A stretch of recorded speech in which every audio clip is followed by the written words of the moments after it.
everyone. Welcome in. I'm happy to have you. If you're new here, please hit the subscribe button along with the notification bell. That way, you'll be notified every time I upload a new video. Now, how's everybody's winter going so far? Here on the East Coast, we are expecting a winter storm coming through, but I have my good faithful tea here already, staying warm and cozy.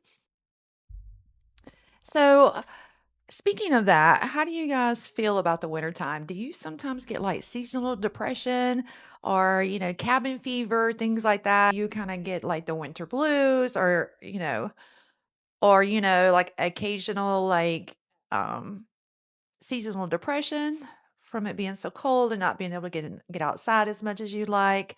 I know for me um it's kinda like a nice little break for a couple months where you kinda just get to, like, stay inside and kinda just stay warm with some tea and watch some Netflix or read a good book, and, of course, watch true crime. Today, we are talking about the Eli Weaver case, which he has duped himself the Amish Stud by his social media handle. Now, when people think about the Amish community, they picture quiet lives, faith, family, and strict rules meant to protect that way of living. What they don't expect is betrayal, manipulation, and murder. This is the story of Eli Weaver, a man who lived one life in public and a very different one in secret. Now, as far as what we know about Eli, he was raised in rural Ohio as part of the Andy Weaver Amish, a conservative subgroup of old order Amish. Technology was forbidden, cell phones, cars, social media, all off limits. He married Barbara Weaver in 1999. Together, they had 5 children. They had 3 boys and 2 girls. From the outside, their life looked exactly the way people imagine Amish families to be: hardworking, close knit, and devout Christians. Barbara stayed home, raised the children, and cared for her household. Eli ran a sporting goods store next door, selling hunting and fishing equipment, including firearms. But behind the rules, behind the image, Eli was hiding something. Hmm, what could he be hiding? Against every rule of his faith, Eli acquired a secret cell phone. On it, he created social media accounts, and under their username, Amish Stud, of all things, which is pretty catchy if you think about it. But he began meeting women online, which is not a good thing because he's married. This wasn't a one time mistake. He had numerous affairs, some brief, some ongoing. Barbara knew, and despite the betrayal, she stayed. In the Amish world, divorce doesn't end in marriage. It can mean being shunned and losing your entire community. Barbara stayed for her children, for her faith, for the life she believed in. Eli, however, wanted out without consequences. He wanted to take the easy way route, right? Once again, just get a divorce. We all say this all the time, but I understand their faith did not allow that, didn't approve it. Um, and it just wasn't part of their culture. That's when Barbara Raber entered the picture. She had been raised Amish, but later left the community. She and her husband joined a Mennonite church, which allowed more freedom. Even after leaving, she remained closely connected to the Amish, working as a taxi driver, someone who transported Amish families to places they couldn't reach by horse and buggy. Eli was a frequent customer. What began as rides turned into conversations. Those conversations crossed boundaries, and soon they were having an affair. But this relationship didn't stay emotional for long. According to investigators, Eli began telling Robert that there was no future for them as long as Barbara was alive. Divorce would mean losing his standing, his business, his place in the community. So instead of leaving, Eli and Robert started discussing ways to kill Barbara. They talked about poisoning her, using carbon monoxide, and even destroying the house. These conversations happened through text messages on Eli's secret phone. In the early hours of June 2009, Eli left his home for a fishing trip to Lake Erie. He kissed Barbara goodbye. He left their 5 children behind, and he purposely left the door unlocked. Barbara Raber drove to the Weaver home, parked nearby, and entered the house carrying her husband's shotgun.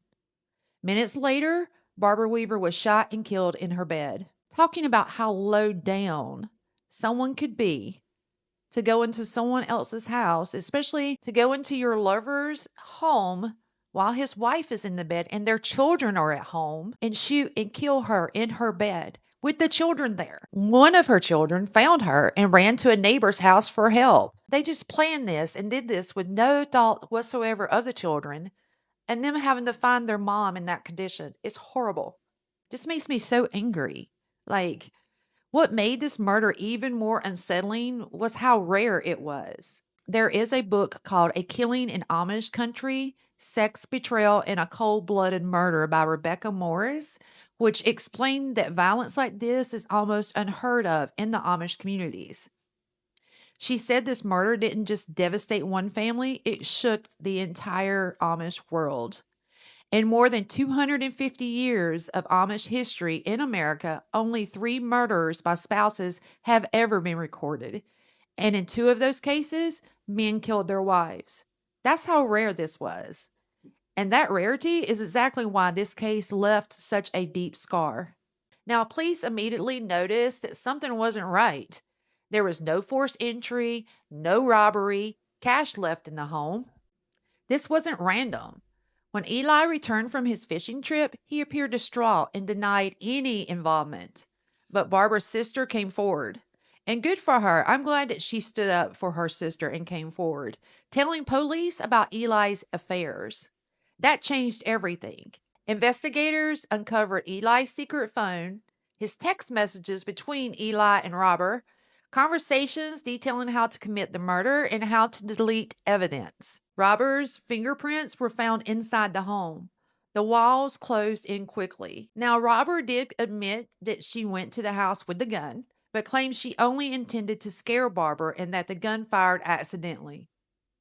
Yeah, okay. I think she could have scared her another way besides breaking into her home. Well, he left the door unlocked and going into her home while she is sleeping with her children at home and shooting her. I think she could have met her probably at her front door and tried to explain to her what was going on. So we ain't buying that at all. A jury didn't believe her, thank goodness. And facing trial, Eli made a choice. He accepted a plea deal, pleading guilty to complicity to commit murder in exchange for testifying against a woman he once planned a future with. Now, how much lower can he go? I mean, he's already low down as it is to even do what he did. But to then go in and testify against a woman he planned a future with, I mean, did he not think this through? Apparently not. I mean, why now run for the hills, per se? At trial, Eli attempted to minimize his role and placed the blame on Raber. After a 3-day trial, Barbara Raber was convicted of aggravated murder, sentenced to 23 years to life in prison. Eli Weaver was sentenced to 15 years to life. Barbara Raber remains incarcerated at the Ohio Reformatory for Women. She will be eligible for parole in April of 2032. Eli Weaver, however, is currently incarcerated at Grafton Correctional Institution in Ohio, although he became eligible for parole in 2024. He was not released, but he's only doing 15 years. His next parole hearing is scheduled for April 1st of 2032. This wasn't a crime of passion. It wasn't a crime of entitlement. 2 adults decided that a woman's life, a mother's life, was negotiable. Barbara Weaver didn't die because she was cruel or violent or dangerous. She died because someone wanted to erase her place in the story. And that's what makes this case so disturbing. I am going to link below the book that was written, The Killing in Amish County by Rebecca Morris. I will attach the Amazon affiliate link below. I would like to know what your thoughts are on this case. And until next time, I'm your host, Lisa. Stay safe, stay aware, and take care.